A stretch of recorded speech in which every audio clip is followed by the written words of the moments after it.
Warriors Unite! Back with another episode of Mega Warriors 2 and the 1% Club. Thank you guys for joining the channel. Hope you guys are having a great morning. This is Good Friday, but I wanted to kind of do a video because I had great comments from our great warrior, Gaza 10, and I want to kind of talk about this one a little bit, given the fact that we're Good Friday and going on Easter, and talking about how important this is and some of the things that kind of fit into retention, self-control, things like that. All right, so let's go ahead and do some shout outs before we do that. Once again, thank you for your comments, feedback, donations. All those things are greatly appreciated. I do this because we want to help people, because I've gone through this myself for many, many years. I know a lot of people struggling with temptation and things like that, so we try to help people on the channel. Harrisonfletcher, thank you, my friend. Ben from Australia, thank you. Meersenglishinstitute, thank you. Oleg, as usual, thank you. Giancarloalbano, thank you. Mesk, thank you. Knowledge, Berakah, Knowledge Berakah, thank you. 3 years, congratulations. I know you, Knowledge. Thank you so much. I appreciate it. Trashuooo, thank you. Abdulzahid, thank you. And Questa, thank you. And we'll do a couple. Mystic and Sgruvamusic, thank you. Ametal, thank you. Ametal, thank you. And Verni twice and Dirtymint once. Thank you so much. So thank you guys for your comments. I appreciate that. If I misspoke, I didn't mean to do that for some of your names. I do appreciate your shout all the time, and so I give out shout outs because I think it's wonderful that you guys are, kind of contributing back and giving feedback. And that brings me to our friend Gaza 10, who had some nice comments and interesting comments on how the one video that I did on edging is a little contradictory, and I think he's mentioned a few times before, talking about this idea of lust, relationships, retention, things like that, and marriage and things like that. So let's talk about that a little bit. And first of all, I want to say that I appreciate great comments. And so the way Gaza did it, very respectful, very nice. I appreciate the Gaza 10 a great deal. And that's the kind of feedback that can generate more ideas. And I'm not the expert on anything. And even though I have a doctorate, I'm not really an expert on anything. I try to help people when I can, giving information from my own perspective, especially in this area, because this area really is something that I've experienced over years. I went back and forth 47 years, having problems and trying to overcome this temptation and things that we have. And so let's take a step back and look at all this, and kind of maybe I can provide some clarity because I may be contradicting in my thoughts, ideas as well, but I'm also trying to kind of show different perspectives and looking at why we're doing what we're doing. So let's look at that first. So the reason that a number of years ago I wanted to do the channel is because I know a lot of people struggle with temptation, especially when it comes to sexual energy, pornography, all these things that have problems in the world with us releasing energy. And over the years, in doing research and just experiences alone, I figured out that losing energy, whether it's through, temptation of books, magazines, internet, or actually people that you're interacting with, having intercourse with, it is very destructive. And being a person who really is close to the Bible and God, it talks about the fact that you are not a clean person if you are discharging and releasing. And obviously goes into a lot of ideas about how to control sexual behavior. And now my interpretation of a lot of that is that really the Bible talks about discharging when you want to procreate. And so I talk about that in the videos and talk about the fact that that's my feeling with the situation. But let me kind of bring other things into it and talk about this idea. So one of the things that I think that Gaza was talking about was that it's important to have people to share goals with, and it's important to have people around you. What's the purpose of doing this, if you don't have people around you? And that's a very valid point, and there's nothing wrong in my interpretation as well of having people who are important to share things with companionship. I've been married for 31 years. I love my wife. I love my kids. All those things are important. What we're really kind of talking about here is a level of self-control and a level of you taking ownership of your own self and looking at this behavior of energy. Because I've seen this destroy a lot of families and people. And so when you look at, for instance, the Bible, it talks about the idea that in Corinthians 7:9, for example, Paul encourages unmarried people because of the burning passion, suggesting that sexual desire is a natural thing. So sexual desire is a natural thing. And Paul's suggesting that people need to marry, okay, because then they have the one person who they can have, sex with and intercourse with, and that's the person they love and take care of, protect and provide and all those things. And then they're able to, not have all these other people that you're losing energy with. It doesn't become an addictive behavior. Now, if you become addictive to your wife or husband, that's one thing. That's something that I think the Lord, at least in my opinion, would, be supportive of and love, because you're doing it within the confines of a marriage that's blessed by the Lord. And obviously you're having children and things like that as well. So that's where you should be doing it. Now, Gaza's talking about the fact that are we using people to help you overcome the lust? Well, in a sense you are, but then if you look at all relationships, and this is not to mean, even though I've worked in business for a while, this is not to mean that this is a cold-hearted, Vigor War is a cold-hearted person, because I'm not. But you have to look at things from a perspective sometimes of an interactive model. So everybody is in relationships of some sort for some reason. You're getting something out of this relationship. It may not look like it to the average person out there, but you're enjoying something with the person, whether it's somebody that you like to spend time with or the energy level. A lot of times you're attracted to the energy level. And whether it's a bad relationship or a good relationship, you stay in there because you feel like it's something you need. So in a sense, we're creating a win-win type dynamics. Now, in some cases, it's a case of people being together because they like their companionship. There's really, as a platonic relationship, there's no interaction, no intercourse involved, and people do that. And we do that all the time. And in fact, that's one of the, I think, a positive way to actually look at the situation, is that you don't need to have intercourse. And if you do that, you don't necessarily have to release it as well. So there's a lot of ways around it. The main thing we're interested in here is the addiction people have of actually releasing. If you have intercourse, you're holding people's hands, you're hugging, kissing. Those things, I guess they could lead to things. And of course, you don't want to fall into that temptation. But doing it with a partner obviously shares all the things that you want to have with people and enjoying things with people. But when you look at the Bible, and this is just my interpretation again of the Bible, you're really looking at a situation where there's a lot of people who are not married. Those people are all controlling themselves, and they're not in lust situations. And so when they talk about Corinthians, talking about the fact that, sexual desire is a natural thing that God gives us. Obviously, we need to procreate and have children and move like that. But it's not something that should become an addictive type behavior and control yourself and losing energy. And when you're losing energy, all these negative things, health issues, all these type of things happen to you because you've lost energy. And now science is coming to more realization of that little by little, realizing you shouldn't be, kind of releasing yourself, several times a day or a week. And you should control that behavior and use it when you need to use it, obviously procreate. Is that realistic? Well, we're talking about several different worlds here. Maybe this is why it sounds more contradictory, and I understand what Gaza's talking about a little bit here as well. But the thing is an ideal world, you'd have people that would have no lust thoughts at all. Well, part of, having to interact and having children is to get excited at some point. So when you want to call that lust, that's excited state at one point.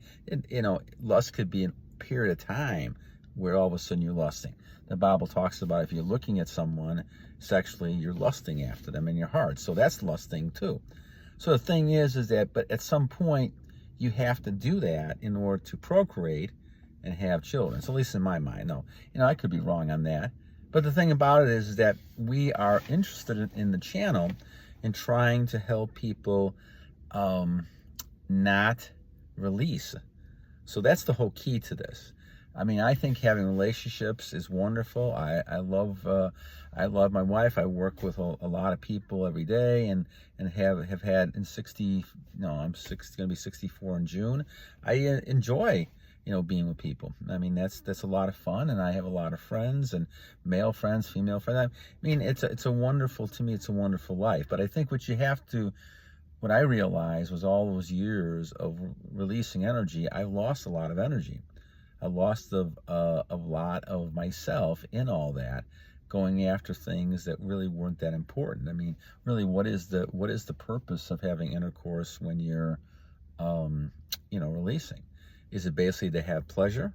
Well, you have pleasure a lot of different ways. You don't necessarily have to kind of do it that way. So this is why when we talk about this, we all own relationships. Now, are there relationships that people get married and even are together? They don't really love each other and they're doing it for other reasons. Well, sure there are. I mean, people get married because of convenience a lot, and they may not have the same feelings towards each other. In fact, I will argue that any kind of relationship a man or woman has, one of the two always, for the most part, 90% of the cases, one of the two has more of a stronger feeling than the other, especially if they're friends. They may not show it, they may not want to show it, but they're still having that strong feeling because there's a certain sexual attraction between men and women. And this is what is a normal type of thing. And the Bible talks about that too. So the thing is that we're trying to kind of help people, and the idea is to control it. It doesn't become an addiction. So what happens then is that people tend to lose sight of themselves, they lose control, and it becomes a self-addicting, self-destructive type behavior. So when we look at this is why we talk about the fact that, in the ideal world, you wouldn't have any of those kind of problems. But we don't live in the ideal world, In a theoretical world, you wouldn't have an issue with any of this. You can find a person, have intercourse with that person, no problem. But the way our society is now, based on all the media, based on all the things, the matrix that we talk about, it's very apparent that people want others to have a good time, and a good time is drinking and perhaps drugs and sex and all kinds of stuff. That's living the high life to some people. And that just is very destructive behavior, and you see it all the time. People getting destroyed in all senses of life all around because they're focusing on certain things that, lead to self-destruction. And because of that, they focus on things that are, not really positive to them, more negative in nature. So as we talk about this, the key then is a thought pattern saying, okay, can you function without releasing? And the answer, in my estimation, is yes. In fact, we talked about that a second ago. I mean, you can live without sex intercourse. I mean, lots of people do it all the time. In fact, there's people on this channel who talk about 8-9 years. Now, I'm only at, 1,700 days, so I'm only in like year 3 or something like that, year 4, somewhere around there. And so when you talk about this, some people have a longevity for many, many years. In the old days, the priests and people like that used to be able to do it for years, and they have a great life, right? And that's why the Bible talks about that there's some people who have a higher sexual nature than others. I tend to be, and I feel it's a blessing. It also obviously was an issue for a long time, but it's a blessing in my mind to have a high sexual nature. I've been blessed with that, Lord, and I've met a lot of people who are blessed with it, and they've learned how to control that. And that's the whole thing we're looking at. So it's not a matter that we should kind of get away from our sexual nature. We should be able to use it and control it more. Like I said, companionship is wonderful.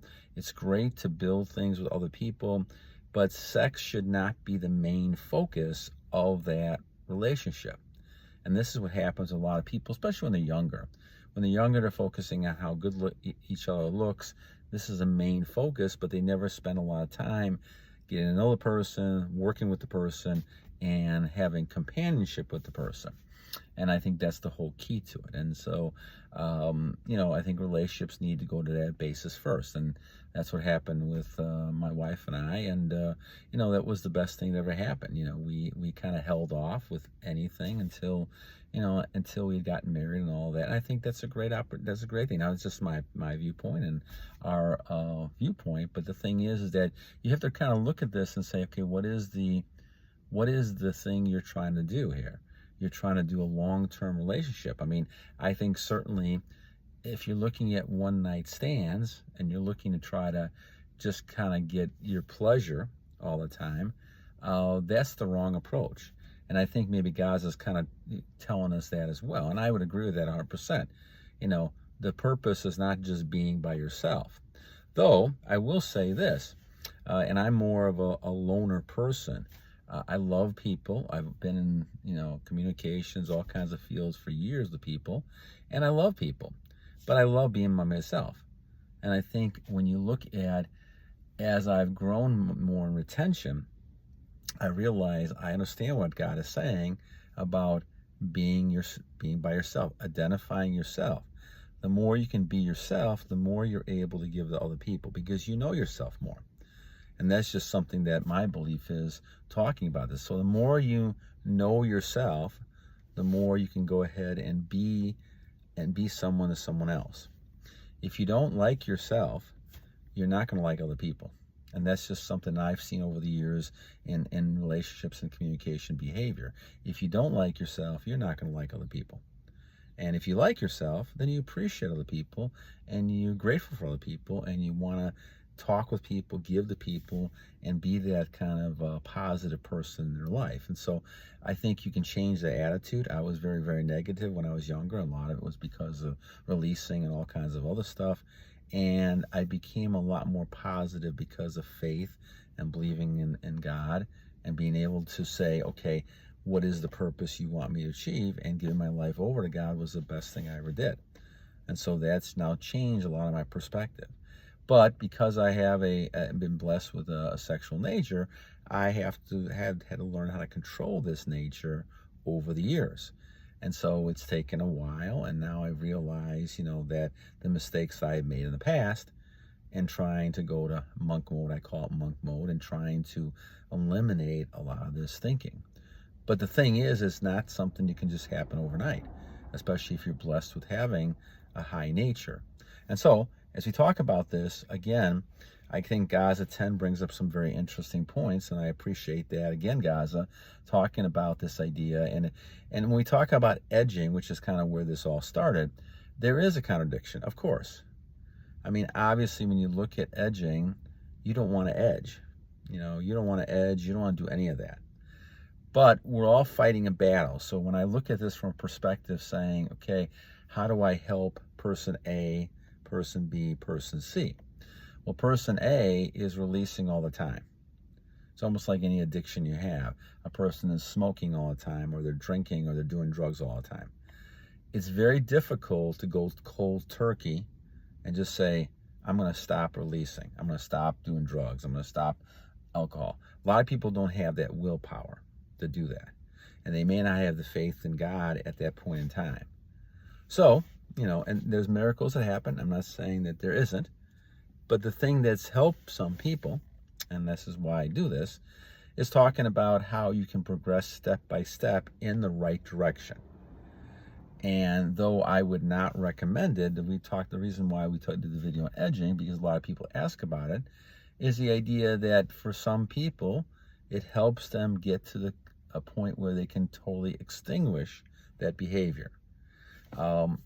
Obviously it's not what you want to do. I mean, edging is something that you're not going to do. And edging is a form of release as well. You're releasing some energy doing that, even though it may not be semen necessarily. It's more of a release of energy.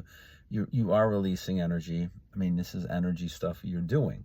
But I think that, again, we're looking at it in perspective. And so if the purpose that we have here is to try to help people to get over their addiction, sometimes you have to take it slow, and so I'm not saying that's the best result at this point. If you're in a situation like I am, for almost a little over 1,700 days, and I have to go back to calculate that, but it's probably before the pandemic, 3 or 4 years, whatever it might be, then you shouldn't be doing it all, And if you have times where you are getting excited, you're getting aroused, well, you do some of the exercises that happen. Now, because if you have a high nature, you're going to get that. You're going to see something, and all of a sudden, you're not aware of it. It hits you blindly, and you got to do something about it. So you're going to relax. You're going to try to transmute it to something else. So having the energy is great because it helps you transmute it, and it helps the rest of your body because it's down in your reproductive system. Now you're basically moving it somewhere else. And so this is the philosophy that we tend to take, that there's nothing wrong with having a great sexual nature, but you have to control that. So that's why we talk about these things, and we talk about these in the sense of understanding what's happening and then understanding what we can do about it. And so again, the whole key is companionship is great. Sharing things with people is wonderful, but don't lose yourself. And when I say lose yourself, it's very easy to lose yourself when you're releasing all the time, because now you're more anxious. Now you're more worried about things. Now you're less strong in your convictions. And this is stuff that I experienced over the years, right? And so your relationships get hurt. And women honestly look at you differently. If you are holding your semen in, if you're controlling it, if you're transmuting it, women look at you differently. And they have higher respect for you. They're more attracted to you. They are willing in many ways to work with you. They don't want to fight with you as much. All these things happen, and it's good for your relationship if you're able to hold and not release. I've seen the opposite. I experienced the opposite many times over the years. So this is why we talk about the fact that as you look at self-control, this is all about self-control. Controlling yourself to be a better person. Doesn't mean you don't need relationships. Doesn't mean you don't need companionship. All these things are important to have. People have needs. And as Gaza 10 said, what's the good of doing all this if you don't have people to share with? I totally agree.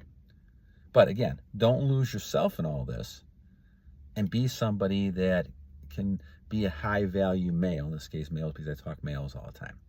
So when I talk about some of these things, of course, I always put a disclaimer in that, okay, this is not the best thing in the world. Edging is one of those things. But for some people, and your situation might be different than others, it can help you move along to the line where you're eventually going to extinguish it. Because this is very difficult for people, and this is why people relapse all the time. It's hard for them to go back and say, okay, all of a sudden I'm going to stop doing this, and I'm just going to stop cold turkey. I wish everybody had the willpower to do that. I wish I had the willpower to do that for 47 years. That's a long time, okay?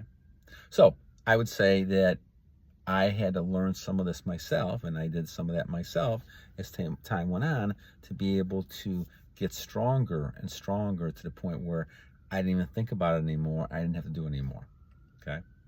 And that's happens. And when something happens to you, you're able to adjust to it better and transmute that energy. So, all right, friends. Well, thank you, Gaza 10. I really appreciate your comments. And again, guys, constructive feedback. I love listening to that. We can talk about the ideas. Again, I'm not an expert on any of this. I'm just trying to kind of share my thoughts and my ideas of how I look at things, and what's happened to me all these probably started at 8, 9 years old. So probably about 50 some years old. I'm 60, will be 64 in June. So that's what I'm doing. But again, I mean, this is a free marketplace of ideas for us to discuss things. And if we need to bring topics in like this one, that's why I kind of stopped. I have to go back to look at all the comments, but that one caught me right away. So I appreciate that, Gaza. And once again, Gaza did it in a very respectful, professional way, and I appreciate that as well. All right, guys. So until next time, thanks again, Gaza 10. Till next time, two things. Once again, have a great Good Friday. Hope you guys have a great Easter. I'll try to do one if I can. If not, it'll be sometimes early next week. If you guys, have a, obviously pray, remember the Lord, and the Last Supper type of thing today, and obviously rising from the dead and all those type of things, and come back. Come back is a huge issue. So if you're releasing, remember Jesus, remember the fact that you can always come back, always never give up. So never give up on this releasing. And again, even got to take step by step, but never give up. All right, God bless you guys. Two things I always leave you with.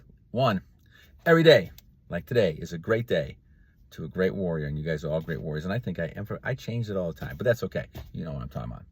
This one I don't change. Number two, we're in a battle. We're always going to have a battle fighting every day. Never let down, never give up, and continue to fight that battle and be stronger and stronger and stronger, because we have to continue to battle on. God bless you guys. Have a great Easter and a great Good Friday. Bye-bye.